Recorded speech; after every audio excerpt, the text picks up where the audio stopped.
В Алданском районе пройдет массовая вакцинация против кори. В последние годы случаев заболеваний не было, однако прививочная кампания – необходимая мера профилактики.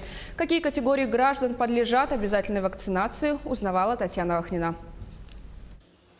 Подъем температуры до 40 градусов, сухой кашель, насморк, светобоязнь, затем характерная сыпь и общая интоксикация организма. Такова клиническая картина кори – острого вирусного заболевания. Корь может повлечь серьезные осложнения. Энцефалит, менингоэнцефалит, пневмония – это вирусные этиологии. Пневмония, энцефалиты очень тяжело протекают. Поэтому у нас сейчас проводятся мероприятия по подчищающей иммунизации. Корь передается воздушно-капельным путем. Заболевание высококонтагиозное. Опасность представляет больной человек. Во внешней среде вирус сохраняет активность до 2 часов. Слышала про корь. Я даже сама болела в детстве. Лет 12 мне было, знаю хорошо. Температура высокая, сыпь на теле. Но общее состояние, конечно, очень-очень тяжелое, да.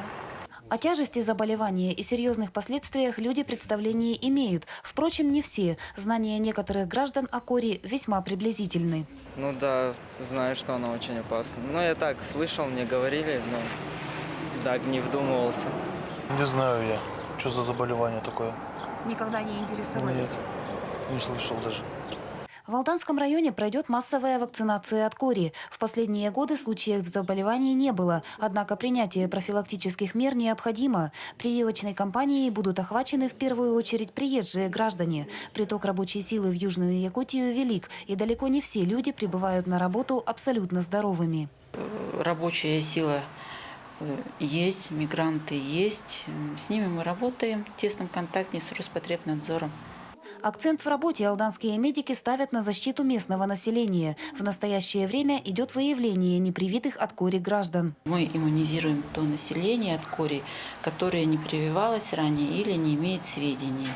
Особенно те категории, которые работают в тесном контакте с населением. Это работники торговли, здравоохранения, учителя, работники транспорта.